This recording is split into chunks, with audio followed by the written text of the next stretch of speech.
Hi, I'm Hessong, and this is Post-Traumatic Stress and Firefighting, Analyzing Occupational Risk and Public Safety Effects. I chose to study PTSD and firefighting because I'm interested in it as a career field due to its focus on helping others, teamwork, and making a meaningful difference in communities. As I learned more about the profession, I realized that firefighters face not only physical dangers, but also serious emotional and psychological challenges that are often overlooked. As researching this topic, I find it important to understand what post-traumatic stress disorder is and how it affects individuals who experience it, because it recognizes its impact and helps explain why firefighters are faced at greater risk and why proper support and treatments are essential. Post-traumatic stress disorder, known as PTSD, is a psychiatric condition that may occur in people who have experienced or witnessed a traumatic event or series of traumatic events, which may be perceived as emotionally distressing, physically harmful, and life-threatening. PTSD affects how the brain processes memories, often causing intrusive thoughts such as repeated memories, distressing nightmares, or flashbacks of a traumatic event. Additionally, symptoms include avoidance of reminders associated with a traumatic event, negative changes of mood and cognition, and heightened states of alertness or anxiety. It has been found that women with PTSD are 2.48 times more likely to abuse alcohol, while men are 2.6 times more likely.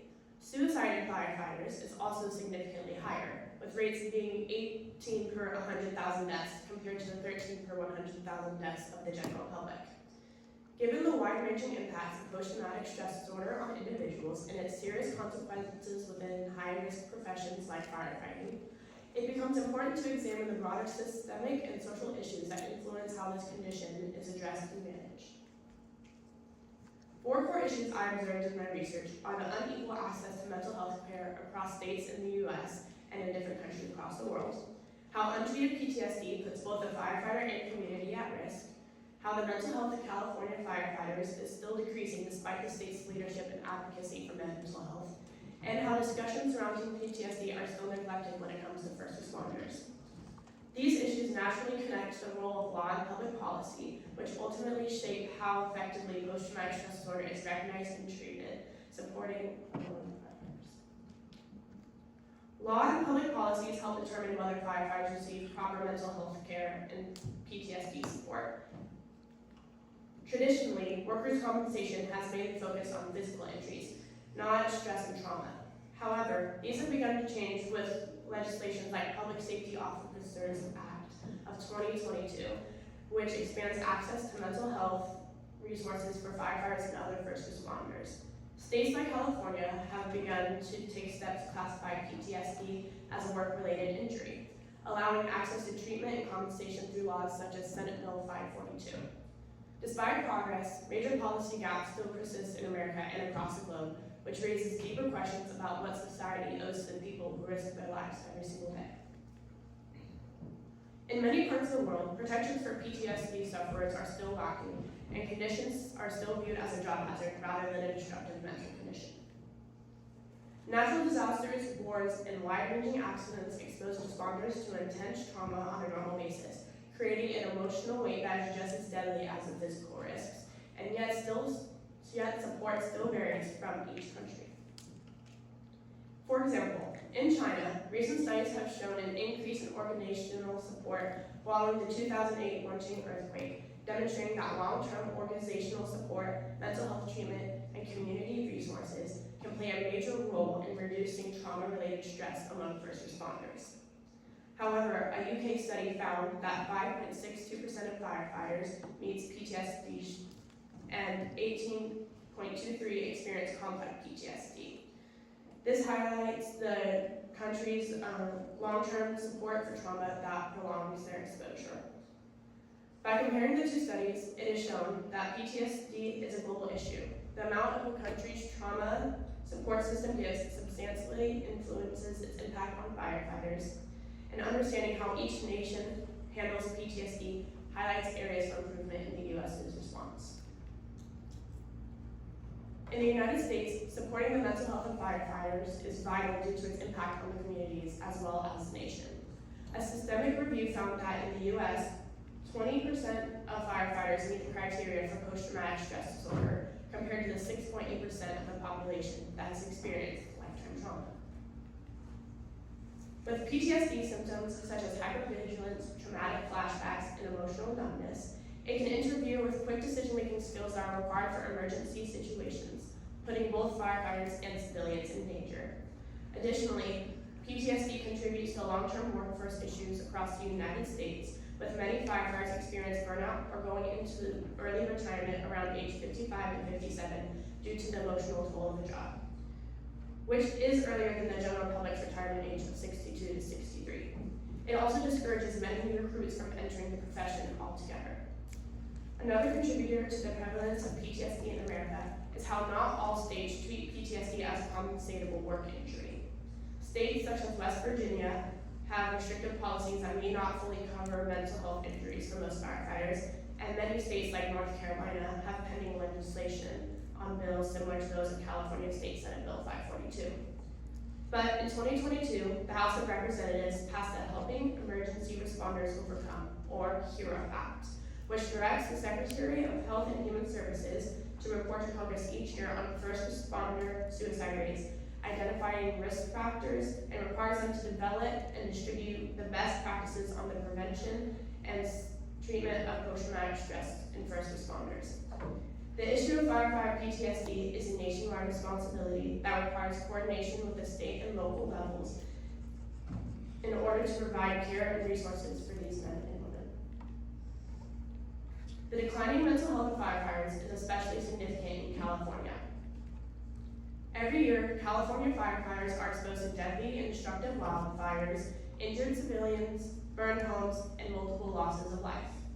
They are also deployed for weeks at a time to different areas as part of wildfire response teams, meaning they are often away from family and friends during a time of extreme physical risk and emotional trauma. These conditions increase the likelihood for lasting psychological trauma and emotional exhaustion that most individuals will take home once the season is over.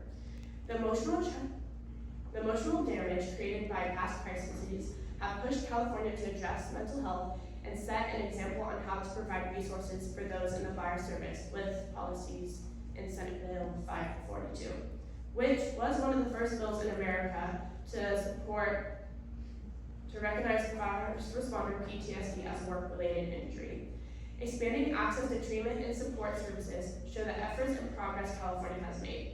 However, continued intensity of wildfire seasons mean PTSD remains a serious issue in the state.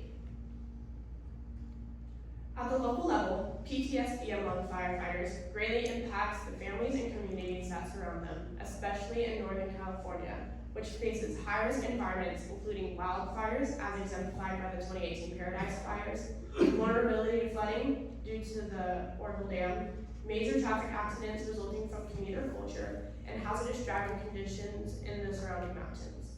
All of these factors increase a firefighter's exposure to trauma, and in a community like Yuba City, may have gone untreated, potentially leading to burnout and emotional strain that could ultimately put the community at risk. But past Fire Captain Brett Geyer has set an example for not only his firemen, but for the Yuba Center community.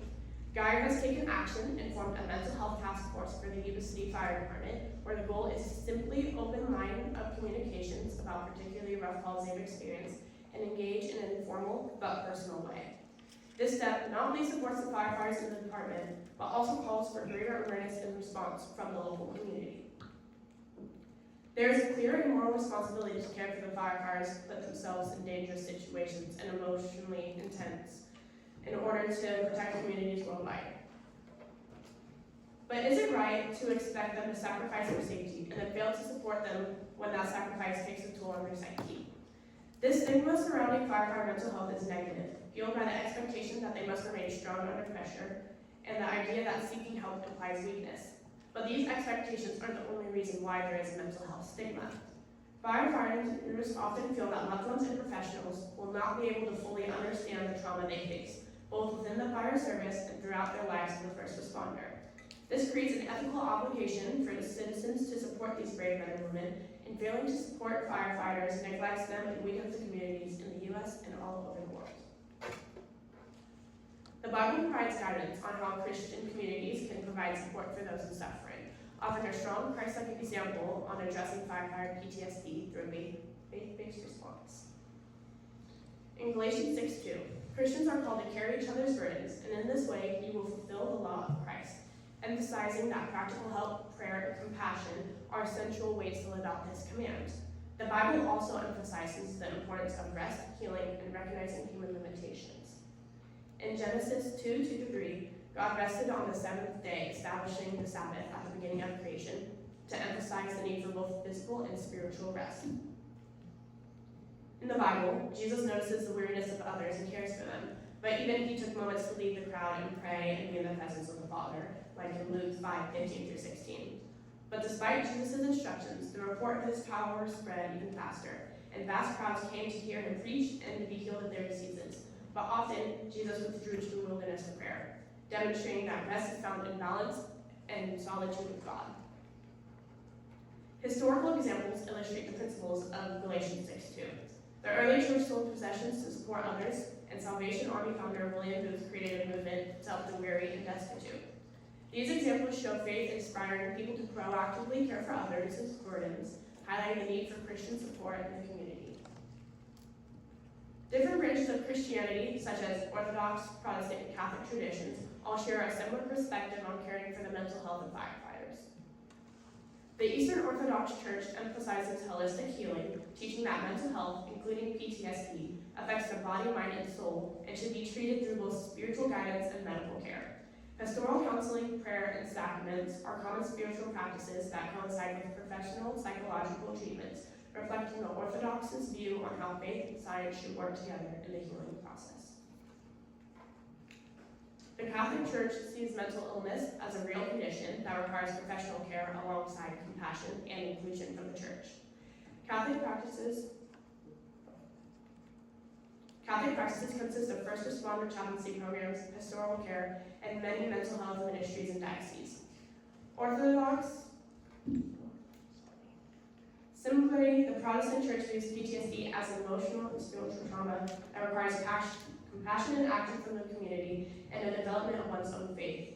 Approaches may vary across churches, but many Protestant communities provide pastoral counseling and suggest modern therapy.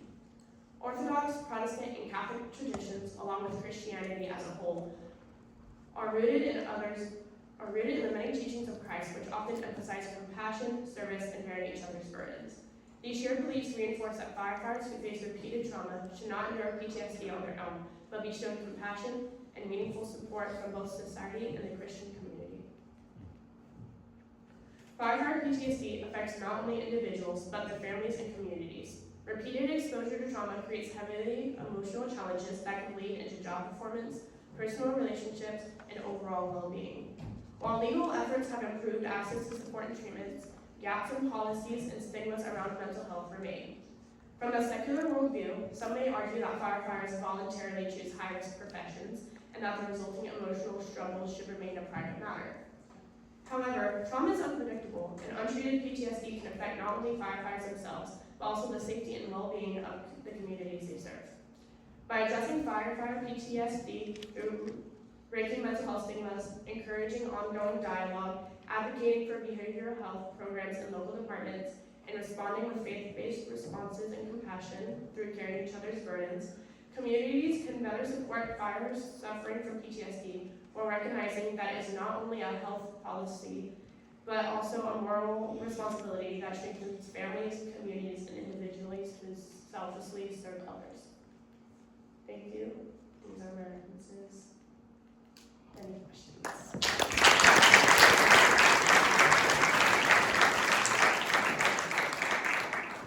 Hi, Hannah. Thank you for that well thought out presentation. And my question to you is, can you give me some examples of what exactly causes the PTSD so that people are reporting that are suffering from it? So very specific.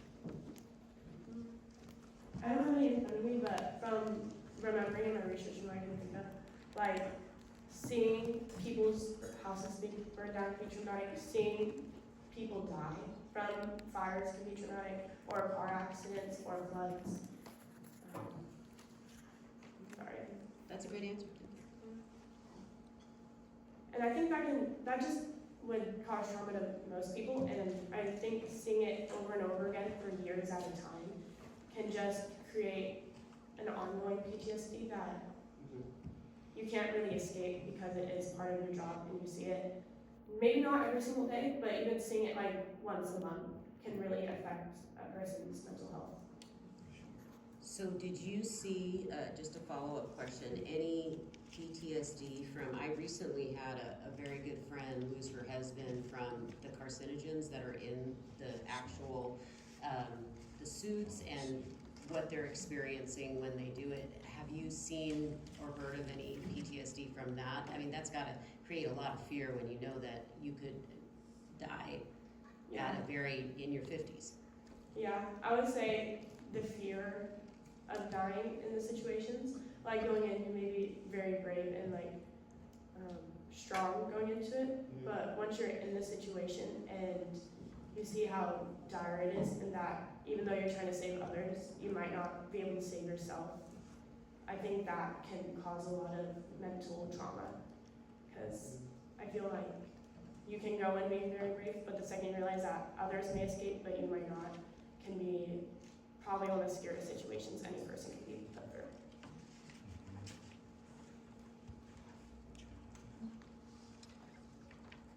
Again, well done, thank you. I know that takes courage to be up there, so I applaud that. Especially the first one. Yes. I heard you say that there was some resources, specifically 542. I know, for instance, in the police force, if there is a shooting, there is mandated therapy for the officer. Did you come across anything that was mandated therapy for a firefighter after a particularly horrific event? And if not, how would you go about perhaps implementing something like that? So there's not, from what I came across, there's not anything mandated, but what Senate Bill 542 does is it gives access to each firefighter to go and have counseling because it's not part of the program from what I understand in my research. So Senate Bill 542 helps them get the treatment that they deserve and they need. And there's other resources that also help them get mental health resources, like outside of legislation.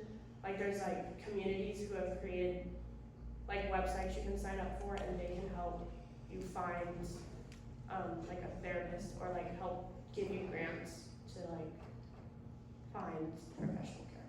Let me follow up with, you mentioned, I believe I remember correctly, that so many firefighters don't seek out the help because they think no one will understand. I have quite a few members of my family who are firefighters, and mental health is a real issue for some of them. And although those resources are there, they don't necessarily take advantage of those.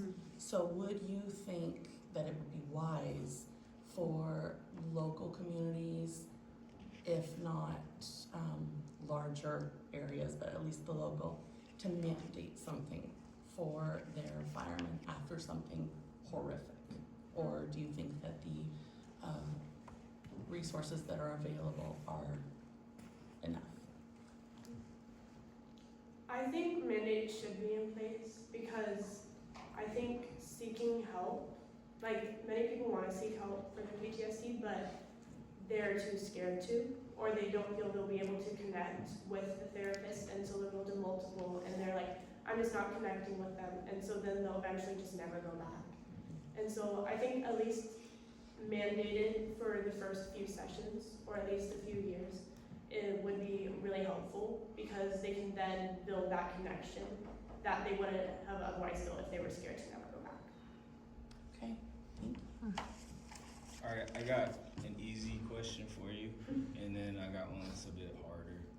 But first, I just want to say that, well, the question I have is what you think you can do, or how do you see yourself making an impact in the topic you cover with, firefighters, PTSD? And before you answer, I just want want you to know that you already are just by choosing this as your topic. It brought a whole new perspective for me whenever I see a firefighter. If I see him driving by, if I see him in uniform somewhere, I'm gonna thank him now. And I knew cops and like first responders and stuff. They all go through a lot. Whenever I see an officer, in person, I try to pray with them or something. But I think firefighters are kind of overlooked because they don't carry a weapon, and but they still go to everything. They see everything. So you're already making an impact. But is there anything in your future that maybe you see yourself doing to help in this topic? Our church has a first responder group. Like, we call them small groups, and they have a first responder group.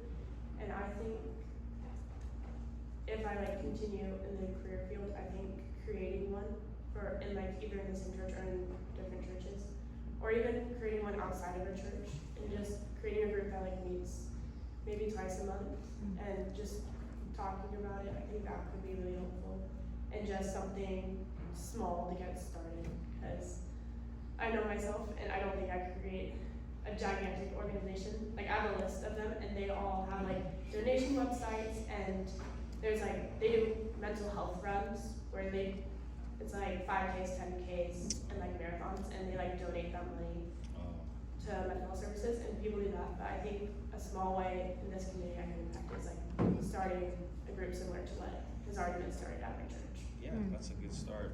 That's a good start. It's really sad when you see sometimes when I remember a couple times in Sacramento, you see them standing on corners with their boots so you can fill it up with change. And it's why do they need that? These guys work so hard. Anyhow, but that'd be great. That'd be great. And but the second question is a little bit tougher. But do you know if there's any specific evaluations that will qualify them as being PTSD so that they could get those benefits like PTO or meds, besides just their word? Is there anything else, maybe in a specific evaluation that you know of? I didn't find a specific evaluation or research, but I'm pretty sure going into a professional, I think going through processes with professionals is how you get diagnosed as PTSD, but I do not know what evaluations they do to get the support Okay. that the state already has. Good. Okay. Thank you.